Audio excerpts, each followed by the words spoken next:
Shabbat Shalom, bien-aimés dans le Seigneur. Avant tout, je remercie Dieu pour le souffle de vie, pour la vie qu'il a donnée à chacun et à chacune de nous ici présents. Aujourd'hui, je vais vous inviter dans le livre de Matthieu chapitre 7, le verset 1 à 3. Je fais la lecture au nom de Jésus.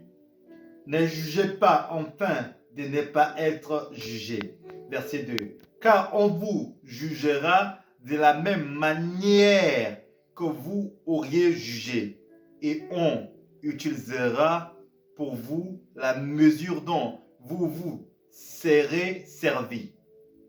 Pourquoi, verset 3, pourquoi vois-tu la paille qui est dans l'œil de ton frère et ne remarques-tu pas la poudre qui est dans ton œil?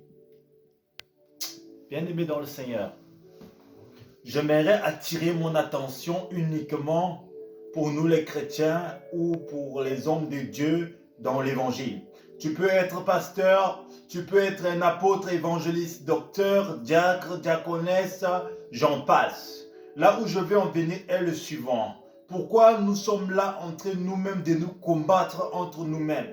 Beaucoup de gens n'aiment pas que je prends cet exemple, mais je vais prendre l'exemple de nos frères qui sont des musulmans. Ok, je ne suis pas d'entrée de parler de mauvais de leur caractère ou non. Je prends un exemple positif où eux, ils ont compris le système de se mettre ensemble. Ils ont compris que chaque personne a sa grâce, chaque personne a son point fort, chaque personne, c'est-à-dire, a son appel et ils savent se mettre ensemble. Et ils ne se combattent pas entre eux, mais ils savent se soutenir. Mais nous, les chrétiens, nous qui avons Jésus, nous qui ont, c'est-à-dire autrement dit la promesse de Dieu, nous qui avons, c'est-à-dire la marque de Dieu, nous qui avons, c'est-à-dire la grandeur, nous qui avons, c'est-à-dire, comment dirais-je, en Jésus-Christ, nous avons été rachetés, car la Bible dit nous subsistons en lui. Nous, que la Bible même nous dit tel qu'il est, tel que nous sommes.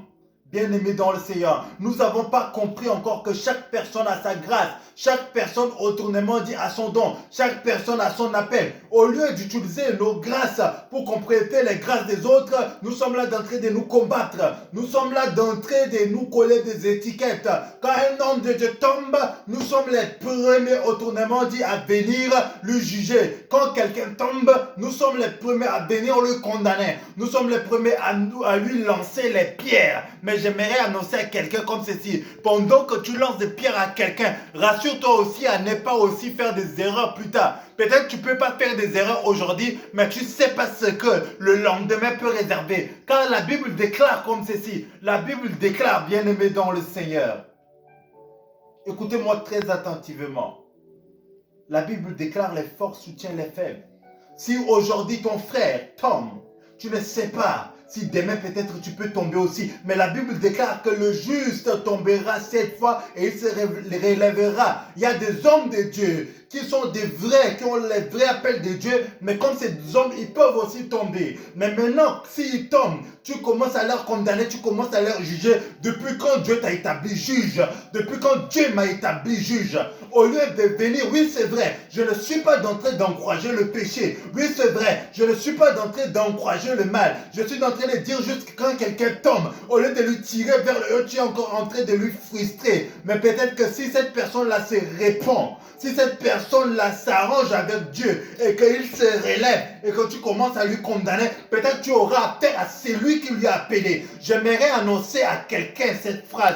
Ne commence pas à condamner un serviteur de Dieu qui est tombé. Ne commence pas à combattre ton frère parce que tu te sens meilleur. Que je ne commence pas à condamner mon frère parce que je me sens meilleur. Parce que le mauvais jour pourra arriver où je ne sais pas qui Dieu peut susciter. Qui Dieu peut susciter pour être autrement dit quelqu'un qui peut me sortir aussi des moments difficiles.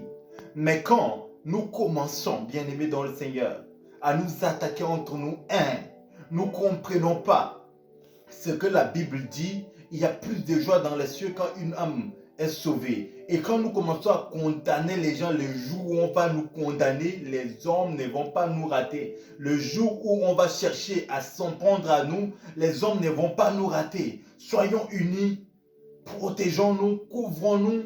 Ne nous lancions pas des pierres entre nous. Soyons vraiment unis même. Couvrons-nous nos erreurs, perfectionnons nos erreurs ensemble pour que l'œuvre de Dieu avance, pour que l'évangile monte dans une autre dimension. Dieu a besoin de toi, Dieu a besoin de moi pour aller dans ce que le Matthieu chapitre 28, verset 19 nous dit, allons y faire de toutes les nations. Nous devons garder ça comme objectif parce que je m'ai rappelé à quelqu'un, Jésus revient bientôt. Restons dans la présence de Dieu, restons dans la face de Dieu en tant que bien-aimés dans le Seigneur. Le jour où Jésus reviendra, il nous dira bon et fidèle serviteur. Pas que Jésus nous dit des mauvais serviteurs où on peut aller dans les lieux arides. Là où j'aimerais dire à quelqu'un encore et attirer votre attention, ne nous focalisons pas sur des futilités. Combattre ton frère, combattre ta soeur, ce sont des futilités. Chercher à lancer des pierres parce qu'on se sent meilleur, ce sont des futilités. Focalisons-nous sur l'objectif, sur la vision que le Seigneur nous donne, afin que le royaume des dieux avance et le royaume des dieux monte dans une autre dimension. Que Dieu vous bénisse, à nous revoir très bientôt.